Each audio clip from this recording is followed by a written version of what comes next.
बाथ्राखौ फोरमायाखै बिनि अनगायैबो बिथां बिजित बसुमतारिया खौरांनि गेजेरजों मा बाथ्रा फोरमायदों फै जों आबुङै मिथिना लानि दिनैनि दिनावहाय आङो मोनसे भबिष्यतबाणी बायदि आं मोनसे खोथासो बुंनो लुबैदों माने जोंनि बारग'लांनाय जोंनि बिटिसिनि चिफ हाग्रामा महिलारिनि दुखुनांथाव समफोरा फैगासिनो दं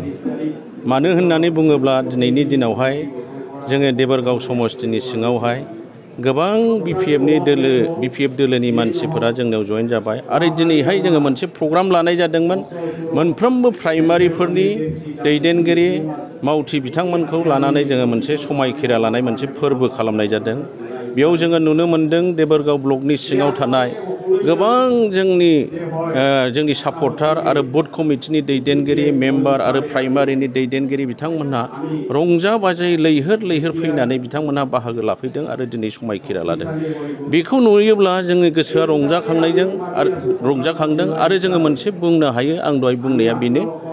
हाग्रामा महिलारिनि दुखुनांथाव समफोरा फैगासिनो दं होननायनि खारना बेनो मानो होननानै बुंब्ला फैगौ समाव बिथांजों थाफाग्रा बिथांनि मावफाग्रा लोगोफ्रा सासेबो थानाय नङा आरो बिनि दुखुनांथाव समा मानो सफैदों होननानै बुंब्ला दिनै देबोरगाव समस्तिनि सिङाव जोङो गिदिंनानै नुबाय बिथांखौ मोजां मोनग्रा बिथांनि मानसिफ्रा रावबो गैलिया मानोना गासैबो जोंनि दोलोआव जयेन जाफैबाय आरो बिथांखौ जायफोरा भट होनानै देरहाहोदोंमोन बिथांमोनहाबो फारि फारि गुगाबोगासिनो दं मानो गुगाहोबोदों दिनैहाय रायजो राजाया बिथांनि सायाव फोथायनाय दंमोन मोजां मोननाय दंमोन सेम्पिटि दंमोन बेखौ लानानै बिथांखौ जोङो भट होनानै जोंनि रायजो राजाफ्रा देरहाहोदोंमोन नाथाय जोङो नुनो मोनबाय बे 4 बोसोर समावहाय बियो रायजो राजानि गांनाय उखैनाय रायजो राजानि अभाब अभिजोगखौ लानानै बियो बिटिसि एसेम्ब्लियाव सानसेबो नुजाहैयाखिसै बे नुजाहैनानै जोंनि रायजो राजानि गांनाय उखैनायखौ बिथाङा रायथिहैयाखिसै जोंनि ओनसोलनि गासैबो नांगौफोरखौ बिथाङा बुंथिहैयाखिसै बेनिखायनो रायजो राजाफ्रा दिनै बुजिनो हाबाय देबोरगाव समस्तिखौ देबोरगाव समस्तियाव हाग्रामाखौ फेजेननांगौ होननानै रायजो राजाफ्रा मोनसे डिसिसन लाबाय नाथाय आङो दिनैहाय देबोरगाव ब्लकनि प्रेसिडेन्ट जानानै आङो बेखौबो बुंनो लुबैदों हाग्रामा महिलारि सारा जोङो जाथिनिनो मोनसे बिटिसिनि सासे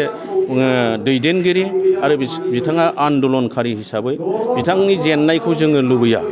नाथाय जोङो लुबैयो देबोरगाव समस्तियाव बियो जेननांसिगौ देबोरगाव समस्तियाव बियो देरहानाय नंला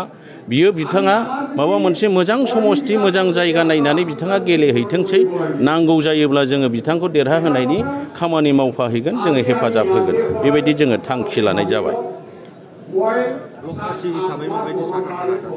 दिनै ब्लक पार्टी जोंनि इउपिपिएल पार्टी हिसाबैथ' खोब स्ट्रं हिसाबै जोङो बुंनांगोन स्ट्रंखौनो बुंनांगोन जोङो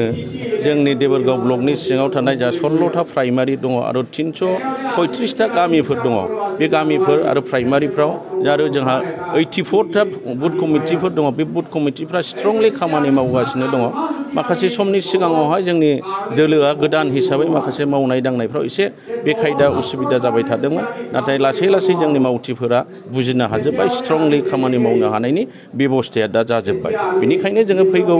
2025 मायथाइनि बिटिसि इलेक्सनाव जोंनि देबोरगाव समस्तिया देरहागोना रोखा जाबाय आरो जोङो थांखि लादों देबोरगाव मिशन हिसाबै जोङो खामानि मावगोन जौगानाय हिसाबैथ' जोङो दिनैहाय थांनाय समाव बिपिएफआबो नंगौ लामा दालांफोरखौ मावदों दा जोङो 4 बोसोराव जोंनि इउपिपिएल दोलोनि खामानि मावनाया रायजो राजानि गांनाय उखैनायखौ नोजोर होनानै जोङो आगोलावहाय बिसोरो होनो रोङै माखासे आसनिफोरखौ होदों दिनै अरुणोदय होदों अनसाय बिथांखि होदों रग निर्मल होदों बिदिनो गोबां गामि ओनसोलाव रायजो जानाय आइ आफा बिदा फंबाय गोरिब दुखिफोरनि थाखायनो जोङो बेफोर आसनिखौ मावदों आरो देरसिन बाख्नायनांगौआ बेनो जाहैबाय जोंनि प्रमद बर' सारनि दैदेननायाव दिनै सुबुं सम्पद जे बानायदों सुबुंनि धोन बानायदों दिनै सुपार 50 मिशननि गेजेरजों दिनै जोंनि गोरिब दुखिनि न'खरनि सुबुंफोरखौबो फरायसुलिफोरखौबो दिनै कचिं होनानै दिनै गोजौ थाखोनि साख्रि मोनहोनायनि बेबस्थाखौ लाहोनो हादों दिनै रायजोआ मिथिगौ नोंथांमोनहा मिथिगौ दिनै सारा भारतआनो मिथिगौ दिनै गुबुन गुबुन देशनि गुबुन गुबुन जायगानि इन्टेलेक्सुवेल दैदेनगिरिफ्रा बाख्नायदों दिनै प्रमद बर' सारखौ खामानि मावनायखौ थाङैसो माखासे समनि कमिउनिटि माखासे बे गुवाहाटियाव मोनसे प्रग्राम लानाय जादोंमोन जोंहा कमिउनिटि डकुमेन्ट्सनि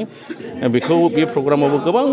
गोरों गोरों बेक्तिफ्रा नुजाफैदोंमोन प्रमद बर' सारनि खामानि मावनायखौ बाख्नायफैदों बिथांखौ साबायखर बावफैदों बेबायदिनो जोंहा आरो जोंनि देबोरगाव समस्ति हिसाबै लामा दालां खामानियाबो मजबुत जागासिनो